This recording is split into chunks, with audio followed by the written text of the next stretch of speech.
Você provavelmente usou pelo menos 3 objetos hoje que dependem de terras raras: celular, algum equipamento eletrônico, talvez até o motor de um carro híbrido. Terras raras são um grupo de 17 minerais que estão presentes nas tecnologias mais estratégicas do século XXI. Elas estão dentro de turbinas eólicas, carros elétricos, sistemas de defesa, satélites, radares, drones. Não é exagero dizer que boa parte da infraestrutura tecnológica moderna depende dela. E aqui começa a confusão. Elas não são raras, elas existem no mundo inteiro. Estados Unidos tem reservas, a Austrália tem reservas, o Brasil tem uma das maiores reservas do planeta, a China também tem. O problema nunca foi ter, o problema é transformar. Eu sou Ruth Gabriele e hoje o nosso eixo são terras raras. Diferente do minério de ferro, que você extrai e vende em grande escala, as terras raras exigem um processo de separação química complexa, cara e ambientalmente sensível. É aí que a disputa começa. Porque quem domina essa etapa, o refino, domina o preço. E quando você controla o preço, você não está controlando apenas uma commodity, você está controlando o poder. Hoje, a China lidera não só a extração, mas principalmente o processamento dessas terras raras. Ela concentra a maior parte da capacidade global de refino e fabricação de componentes estratégicos. E isso transforma um tema que parece geológico em um tema geopolítico. A partir do momento em que um país controla uma etapa crítica da cadeia tecnológica global, isso deixa de ser mineração e passa a ser estratégia de Estado. E é exatamente por isso que esse assunto deixou de ser técnico e passou a ser macro. Terras raras não são sobre tabela periódica, são sobre soberania tecnológica. E quando soberania entra na conversa, mercado financeiro entra logo atrás. Até 2024, terras raras eram um assunto quase restrito a relatórios técnicos e discussões industriais. Importante, mas não central. Em 2026, isso mudou. E mudou porque duas coisas começaram a colidir ao mesmo tempo. Primeiro, dependência estratégica. Depois das tensões comerciais e das instabilidades em rotas energéticas e cadeias de suprimentos nos últimos anos, Estados Unidos e a Europa começaram a fazer uma pergunta incômoda: como é possível depender quase integralmente de um único país para processar os minerais que alimentam defesa, energia e tecnologia? Não estamos falando de brinquedos eletrônicos, estamos falando de sistemas militares, redes elétricas, infraestrutura digital. Se existe um gargalo nessa cadeia, existe vulnerabilidade. E vulnerabilidade em geopolítica vira risco, e risco vira prêmio. Segundo fator, restrições. Em 2026, a China anunciou novas limitações não apenas na exportação, mas principalmente em tecnologias de processamento e fabricação de componentes estratégicos. Isso é muito mais sofisticado do que simplesmente vender menos minério. É restringir o conhecimento industrial, é limitar a etapa mais sensível da cadeia. Quando isso acontece, o mercado entende uma coisa rapidamente. Não é sobre quantidade, é sobre controle. Se você controla a etapa crítica da produção, você influencia preço, prazo e previsibilidade. E previsibilidade é um dos pilares sobre os quais o investimento global é construído. Sem previsibilidade, empresas recalculam capex, governos recalculam políticas industriais, investidores recalculam risco. E aqui está o ponto macro que interessa. Terras raras deixaram de ser uma discussão ambiental e passaram a ser uma discussão de segurança econômica. Transição energética depende delas. Digitalização depende delas. Defesa nacional também depende delas. Quando o insumo essencial passa a ter risco geopolítico embutido, ele deixa de ser só commodity e passa a ser variável fundamental. E variável mexe com inflação estrutural, custo de capital e decisões de investimento de longo prazo. O que estamos vendo em 2026 não é uma corrida do ouro, é a corrida por autonomia industrial. E quando as grandes potências começam a falar em autossuficiência, significa que o mundo está deixando para trás a fase da globalização confortável e entrando em uma fase de fragmentação. Esse é o palco. E é dentro dele que o Brasil aparece, não como protagonista, ainda, mas como peça relevante no tabuleiro. O Brasil possui uma das maiores reservas de terras raras do planeta. Em termos geológicos, nós estamos muito bem posicionados. Minas Gerais, Goiás, algumas áreas no norte, existe potencial real. E aqui começa o contraste que me incomoda. Porque ter reserva não significa ter poder. O Brasil exporta minério bruto. Quem transforma, processa e agrega valor está majoritariamente fora. E isso não é uma crítica moral, é uma constatação. Na cadeia de terras raras existem 3 grandes etapas: extração, processamento químico e fabricação de componentes estratégicos. Nós participamos principalmente da primeira, e a primeira etapa é a que menos captura valor. Quem domina o processamento domina a margem. Quem fabrica componente domina a tecnologia. Quem controla a tecnologia domina preço. Se você olha para a nossa balança comercial, ela continua muito concentrada em produtos primários ou semi-elaborados. Isso não é novidade, mas no contexto de 2026, isso começa a pesar diferente, porque agora não se trata só de commodity, se trata de minerais estratégicos. O mundo está falando em autonomia industrial e nós continuamos confortáveis como fornecedor de base. A pergunta que fica é simples e desconfortável: por que o Brasil não verticaliza essa cadeia? E a resposta não é porque não sabemos fazer, é porque verticalizar exige planejamento de longo prazo, coordenação entre setor público e privado, investimento pesado em infraestrutura química, tolerância a custo ambiental e, principalmente, previsibilidade regulatória. E isso não acontece espontaneamente. Isso exige política de Estado. E o Brasil, historicamente, oscila demais. Planeja pouco há 20 anos, planeja muito há 4. Então, o que acontece? Nós temos o ativo geológico, mas não capturamos o valor estratégico. É como se estivéssemos sentados sobre um recurso essencial para a economia do futuro e decidíssemos vender a matéria-prima enquanto outros vendem a inteligência incorporada. E isso muda completamente a forma como olhamos para o país no cenário macro, porque o Brasil não é irrelevante nessa discussão. Ele só ainda não decidiu qual papel quer jogar.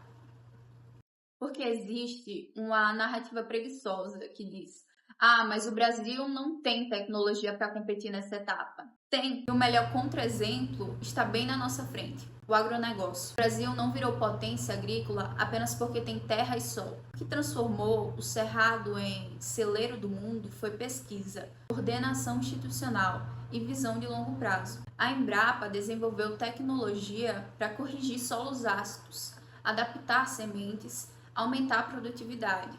Houve investimento consistente, houve política de Estado, não foi sorte. Hoje o agro brasileiro não é só exportador de grão, é exportador de tecnologia tropical. Isso prova uma coisa importante: quando o Brasil decide organizar a inteligência produtiva, ele não entra pequeno no jogo, ele entra grande. Então a questão das terras raras não é capacidade técnica, é prioridade. Refinar terras raras exige infraestrutura química pesada, energia confiável, licenciamento ambiental claro e capital paciente. É desconfortável politicamente, é caro no início. O retorno não vem em 2 anos, mas foi exatamente isso que fizemos no agro. Só que lá havia consenso, aqui ainda não há. E isso cria uma situação curiosa. Nós exportamos o minério, ele é refinado fora, vira componente de alta tecnologia e muitas vezes retorna ao Brasil embutido em máquinas agrícolas modernas que usamos no próprio campo. É um ciclo que revela nossa posição na cadeia global. Não somos irrelevantes, mas ainda somos início de processo. E em 2026, quando o mundo fala em soberania tecnológica, isso começa a soar pequeno demais para o tamanho do país. Até aqui falamos de potencial. Agora vamos falar de fato. Em 2026, o Brasil continua sendo relevante como reserva geológica, mas marginal na etapa que realmente captura valor. O processamento global de terras raras segue concentrado majoritariamente na Ásia, com a China liderando com folga. E não é apenas uma questão de capacidade instalada, é escala, é custo, é domínio tecnológico acumulado por décadas. Construir uma planta de refino competitiva não é simplesmente abrir uma fábrica. Exige capex elevado, cadeia química integrada, logística eficiente e principalmente previsibilidade regulatória. E aqui entra um ponto interessante. O mundo hoje está operando com custo de capital mais alto do que operava na década passada. Juros globais subiram. Prêmio de risco geopolítico aumentou. Certeza regulatória pesa mais. Em um ambiente assim, projetos intensivos em capital, como verticalizar terras raras, enfrentam uma barreira adicional, financiamento caro. Então, mesmo que o Brasil queira entrar pesado nessa cadeia, ele precisa competir com um player que já tem infraestrutura amortizada, escala consolidada e apoio estatal coordenado há anos. Não é impossível, mas não é trivial. Enquanto isso, o fluxo de caixa imediato continua vindo da exportação primária. E aqui está a diferença entre discurso e balanço. Discurso fala em soberania, balanço fala em margem. Hoje, a margem mais confortável está na venda do minério bruto, com demanda externa forte, especialmente se o dólar estiver alto. Isso mantém o modelo atual funcionando. E é exatamente por isso que a mudança é lenta. Não há colapso que force transformação. Há conforto suficiente para manter o status quo. Mas esse conforto tem custo invisível, dependência. O Brasil, em 2026, não está fora do jogo, mas também não está no centro da decisão. Ele é fornecedor relevante em um mundo que começa a reorganizar cadeias críticas. E para o investidor, isso significa uma coisa muito clara. Não dá para precificar o Brasil como potência tecnológica de minerais. Ainda, para precificar como exportador eficiente de base. Essa distinção é fundamental, porque uma coisa é apostar em narrativa de país, outra é investir com base no que o fluxo de caixa realmente mostra. Quando falamos de mineração no Brasil, o nome que inevitavelmente aparece é a Vale S.A. E aqui é importante separar expectativa de realidade. A Vale não é hoje uma tese de terras raras. O coração do caixa da empresa continua sendo o minério de ferro. O minério de ferro continua sendo, em grande parte, uma história ligada ao ciclo chinês de infraestrutura e construção. Se a China estimula o investimento, o preço do minério reage. Se a China desacelera, a Vale sente.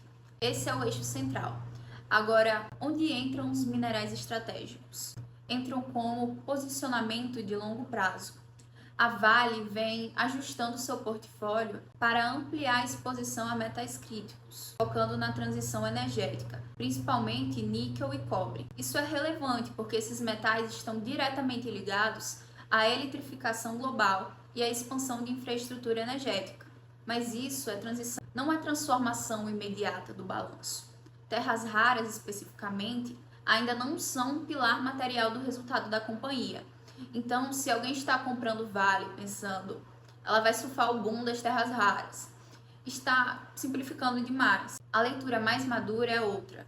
A Vale é exportadora forte, com receita dolarizada, uma empresa altamente sensível ao ciclo global de commodities, um ativo que funciona, em muitos momentos, como um hedge cambial para o investidor brasileiro.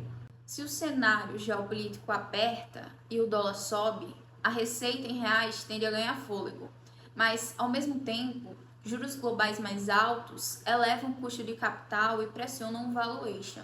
Percebe como não é binário? Que conecta a Vale ao tema de terras raras não é o presente operacional, é o contexto estratégico. Se o mundo entrar em uma fase mais intensa de disputa por minérios críticos, empresas com capacidade de mineração passam a ter valor adicional de opcionalidade. Opcionalidade não é lucro imediato. O investidor experiente sabe diferenciar fluxo de caixa atual de opcionalidade futura. Então, quando você olha para a Vale 3, a pergunta não é: ela é a empresa das terras raras? A pergunta é: como ela se posiciona em um mundo onde cadeias minerais se tornaram instrumentos geopolíticos? E por enquanto, a resposta é clara. Ela é gigante no ferro, está se movendo em metais críticos, mas o Brasil, como país, ainda não transformou terras raras em eixo central de estratégia industrial. Isso importa porque define como você precifica expectativa. Vale hoje é principalmente ciclo de commodity. Se o Brasil decidir verticalizar cadeias estratégicas no futuro, aí sim a conversa muda de patamar. Mas investir é trabalhar com o que existe, não com o que poderia existir. Se você parar para pensar, tudo isso começou falando de mineração. Mas não termina nela. Terras raras são insumos, são base física, são o que permite que motores girem, turbinas funcionem, sistemas operem. Elas são o corpo da tecnologia moderna, mas corpo sem comando não decide nada. O comando está nos semicondutores, nos chips que processam dados, operam inteligência artificial, comandam sistemas militares e estruturam a economia digital. E quando você olha para onde está concentrada a manufatura mais avançada de semicondutores no mundo, inevitavelmente chega a Taiwan. Percebe o desenho? De um lado, minerais estratégicos concentrados no processamento asiático. Do outro, a fabricação dos chips mais avançados do planeta, concentrada em uma ilha politicamente sensível. Isso não é coincidência geográfica, é arquitetura. O Brasil hoje participa como fornecedor de base mineral. A China domina etapas críticas de processamento. Taiwan concentra o cérebro da tecnologia. A pergunta que fica não é apenas quem tem mais minério, é quem controla as etapas que realmente definem preço, inovação e influência. Terras raras são o começo da cadeia, semicondutores são o topo. E se você quer entender quem vai definir os próximos 20, 30, 50 anos de liderança econômica, você precisa olhar para os dois lados ao mesmo tempo. No próximo vídeo, a gente sai do subsolo e entra nas fábricas mais protegidas do planeta. Porque no fim das contas, a disputa por Taiwan não é territorial, é tecnológica. Se você entendeu o verdadeiro significado de terras raras, se inscreve e deixa seu like. Te vejo no próximo vídeo.